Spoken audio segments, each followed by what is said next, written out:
Καλή σας μέρα. Χαίρετε.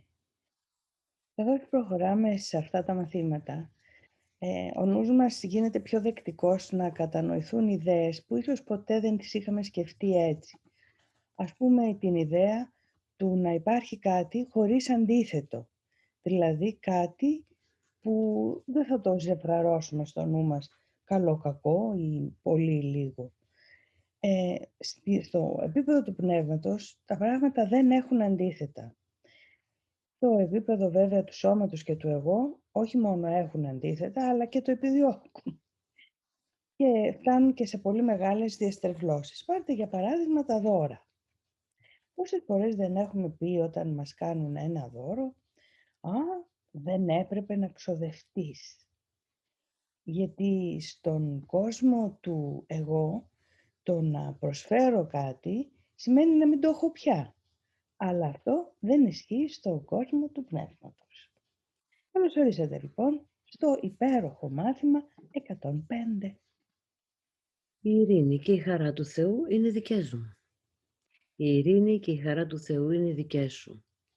Θα τις δεχτούμε σήμερα γνωρίζοντας ότι μας ανήκουν και θα προσπαθήσουμε να καταλάβουμε ότι αυτά τα δώρα αυξάνονται καθώς τα λαμβάνουμε. Δεν είναι όπως τα δώρα που μπορεί να δώσει ο κόσμος, όπου ο δότης χάνει καθώς δίνει το δώρο και ο παραλήπτης γίνεται πλουσιότερος εξαιτίας της απώλειας του δότη. Αυτά δεν είναι δώρα, αλλά συναλλαγές που γίνονται με ενοχές. Το δώρο που δίνεται αληθινά δεν συνεπάγεται καμία απώλεια. Είναι αδύνατον κάποιος να κερδίσει επειδή κάποιος άλλος χάνει. Αυτό υπονοεί έναν περιορισμό και μια ανεπάρκεια. Κανένα δώρο δεν μπορεί να δοθεί με αυτόν τον τρόπο. Στον κόσμο του εγώ, δίνοντας, μένω με άδεια χέρια. Πολλοί λένε, δεν θέλω να γράψω το σπίτι στα παιδιά μου, γιατί μετά δεν θα έχω τίποτα. Και αν δεν με προσέξουν και αν δεν με φροντίσουν, και αυτό γίνεται. Άρα δίνοντας στον κόσμο της ύλης, όντως αυτό που δίνω δεν το έχω πια. Τέτοια δώρα δεν είναι παρά μια απόπειρα για να κερδίσεις κάτι πιο πολύτιμο. Ένα δάνειο με τόκο που πρέπει να εξοφληθεί στο ακέραιο. Ένας προσωρινός δανεισμός που έχει σχεδιαστεί σαν ένα τεκμήριο χρέους και πρέπει να ξεπληρωθεί με πιο πολλά από ό,τι έλαβε αυτός που πήρε το δώρο. Αυτή η παράξενη διαστρέβλωση της σημασίας του να δίνεις διαπερνά όλα τα επίπεδα του κόσμου που βλέπεις. Αφαιρεί όλο το νόημα από τα δώρα που προσφέρεις και δεν αφήνει τίποτα στα δώρα που λαμβάνεις. Παράδειγμα, πολύ 38 μας δίνει ο Κέτε στο Φάουστ. Εκεί ο Μεφιστοφελής βάζει στοίχημα με το Θεό για την ψυχή του ευσεβούς Φάουστ και τελικά τον δελεάζει προσφέροντάς του δώρο, μιάτα και ομορφιά και παίρνει ως αντίδωρο την ψυχή του. Δίνει δηλαδή δώρο κάτι προσωρινό που θα φθαρεί, θα μεταβληθεί και παίρνει. Το αιώνιο. Είναι ένας εξαιρετικός συμβολισμός για το πώς το εγώ παζαρεύει συνεχώς μέσα στο νου μας, δίνοντάς μας το ευτελές, το Πεπερασμένο. πεπερασμένο, ως αντάλλαγμα εμείς δίνουμε από την άλλη πλευρά την ειρήνη μας ή την αγάπη που θα μπορούσαμε να δείξουμε σε δεδομένη στιγμή και το ανταλλάσσουμε με ένα στιγμιαίο θυμό ή μια επίθεση, μια κακία της στιγμής. Ευτυχώς όμως που η κακία είναι πεπερασμένη. Ναι, και δεν κρατάει για πάντα. Ναι, στο τέλος νικάει το καλό. Πράγματι. Αυτά λοιπόν είναι τα δηλητηριασμένα δώρα του εγώ. Αυτό το περίφημο παραμύθι με το δηλητηριασμένο μήλο της κακιάς μάγισσας στη Χιονάτη. Εδώ η κακιά μάγισσα είναι το εγώ. Είναι το εγώ και η Χιονάτη βεβαίως, που και το όνομά της είναι λευκή, είναι Χιονάτη, είναι σύμβολο της ψυχής. Ένας κύριος εκπαιδευτικός στόχος που έχει τεθεί από αυτά τα μαθήματα είναι να αντιστρέψει την άποψή σου για το νόημα του δοσήματος, ώστε να μπορείς να λαμβάνεις.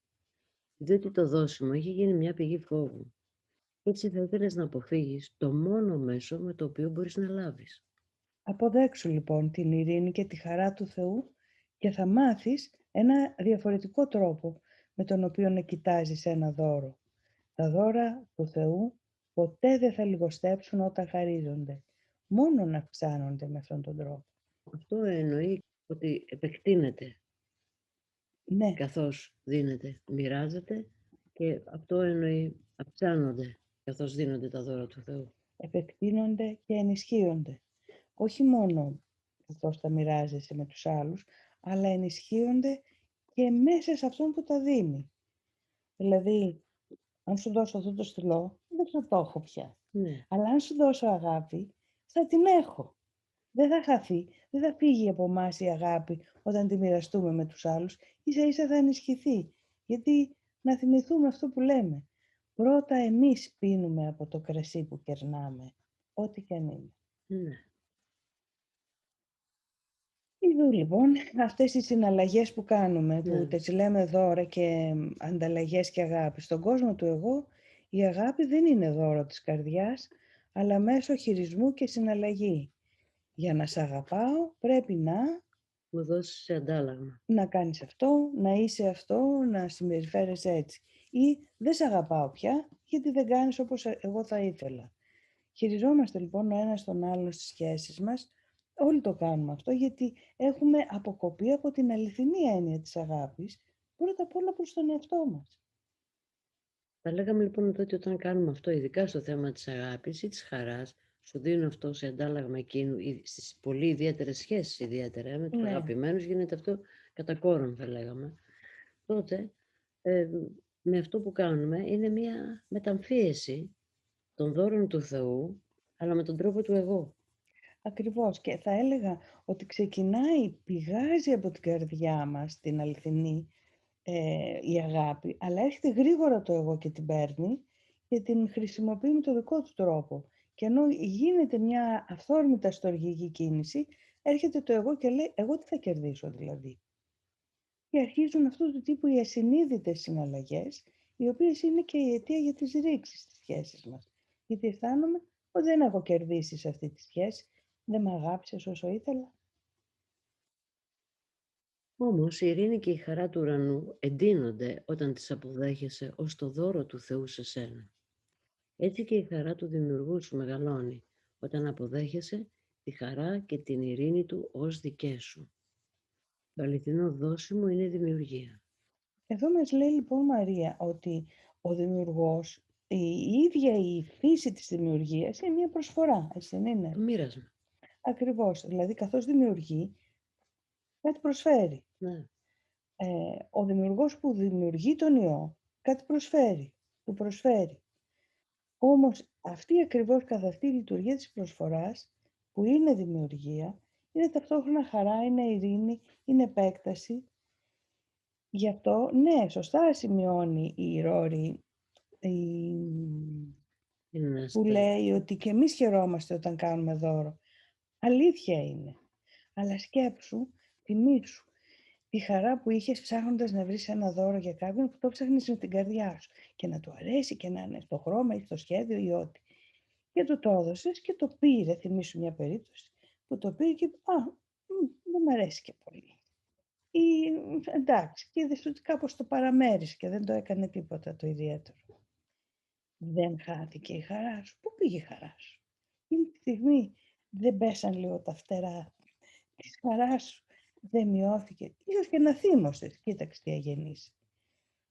Όμως, αν πραγματικά συνεχιζόταν αυτή η χαρά και δεν την είχε αρπάξει το εγώ, τότε θα συνέχιζες να νιώθεις χαρά και πληρώτα και μόνο από την ευτυχία που είχες, καθώς εσύ βρήκες ένα ωραίο δώρο από την καρδιά σου να προσφέρεις.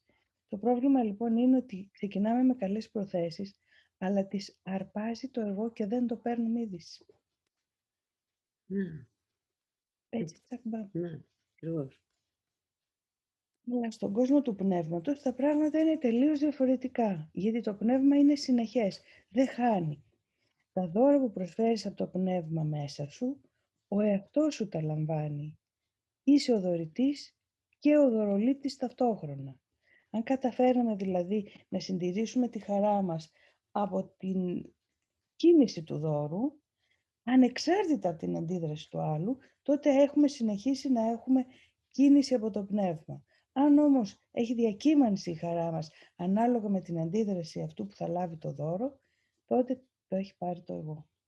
Ή σε αυτό το παράδειγμα που έδωσε, σαν το δώρο που πήγαινε να πάρουμε, το κάναμε από χαρά και ανάγκη για μοίρασμα ή απλώς για μοίρασμα, ακόμα και αν στον άλλον δεν άρεσε, η χαρά μου δεν ήταν απαραίτητο να χαθεί. Δεν θα χανόταν αν δεν ερχόταν το εγώ να μου το πάρει και να μου πει, κοίταξε, τι αγνωμοσύνη, τι αγένεια. Γιατί εκεί μου έχει πάρει τη χαρά εμένα. Άρα λοιπόν βλέπουμε εδώ ότι το εγώ, όταν πάμε προς τη μεριά του πνεύματος και πάμε προς τη μεριά της αληθινής μας λειτουργίας, ενοχλείται. Ενοχλείται και το έσχατο όπλο του είναι να μιμηθεί το πνεύμα και να πει εγώ είμαι που έκανα το δώρο.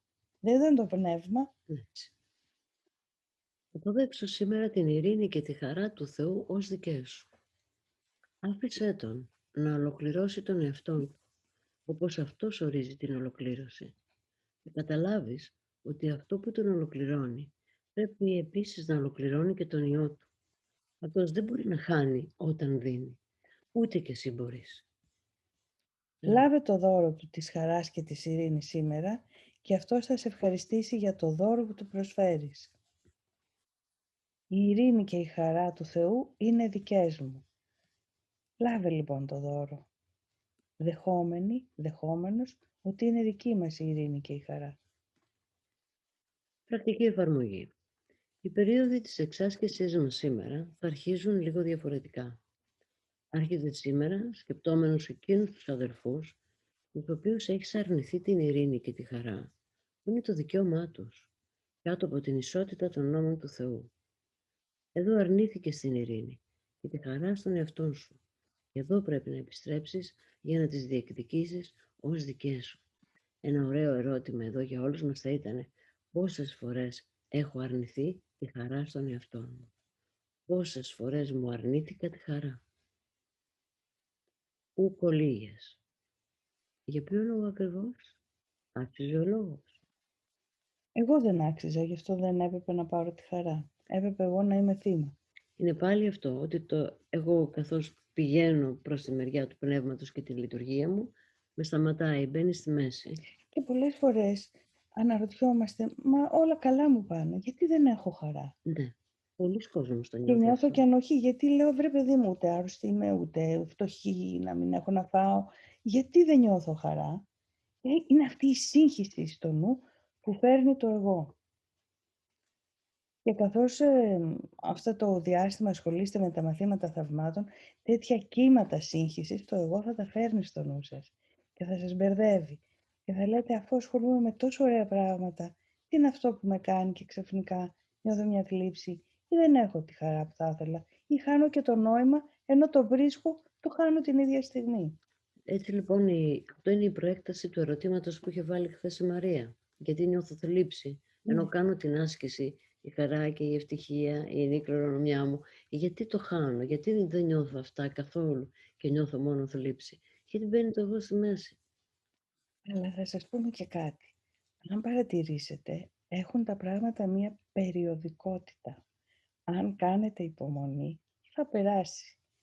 Κάνει κύκλους αυτό. Έρχεται και φεύγει.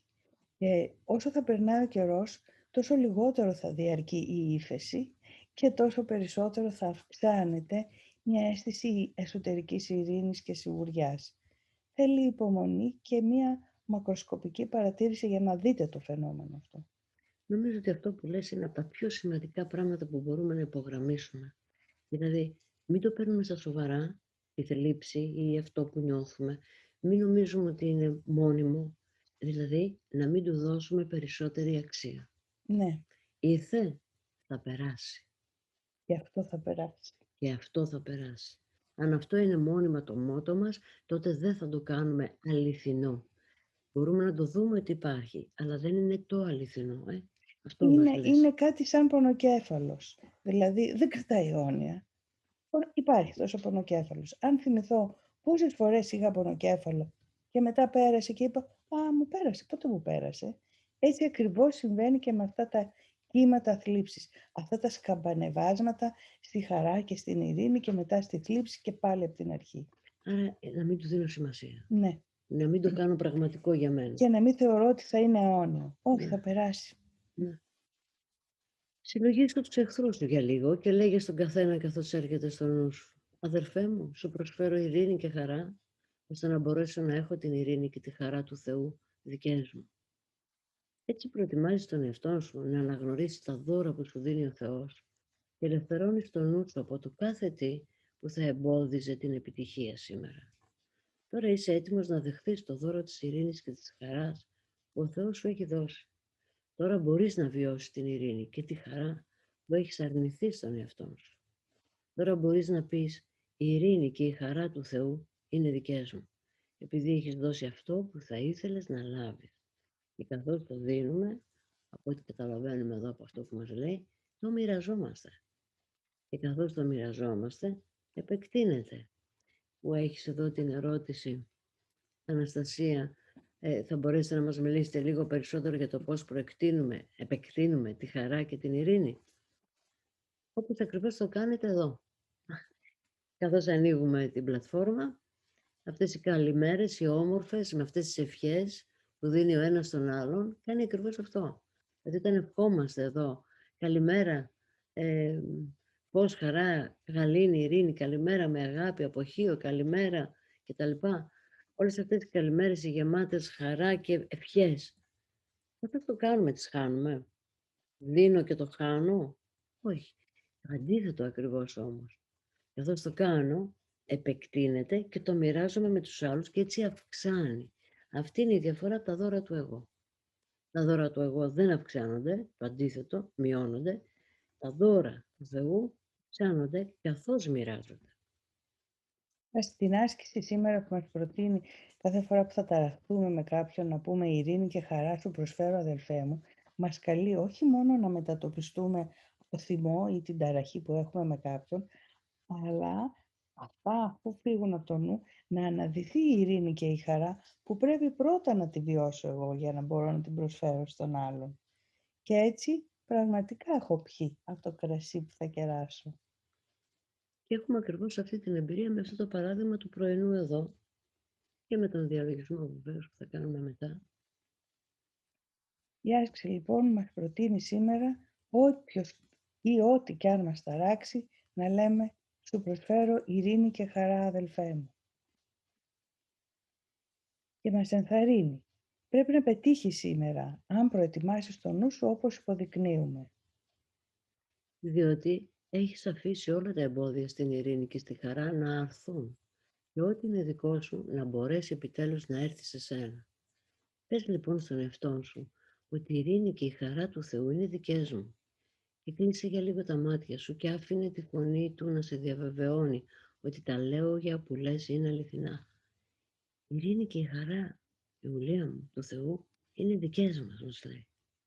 Διάθεσέ του τα 5 λεπτά κάθε φορά που μπορεί σήμερα και μην νομίζεις ότι δεν αξίζει τον κόπο να του δίνεις λιγότερη ώρα όταν δεν μπορείς να του δώσεις περισσότερη. Εδώ να πούμε ότι πολλές φορές λέμε «Α, το ξέχασα, δεν έχω κάνει την άσκηση από το πρωί μετά το πρωινό μάθημα, το θυμήθηκα τώρα που είναι 7 το απόγευμα». Δεν πειράζει μας λέει.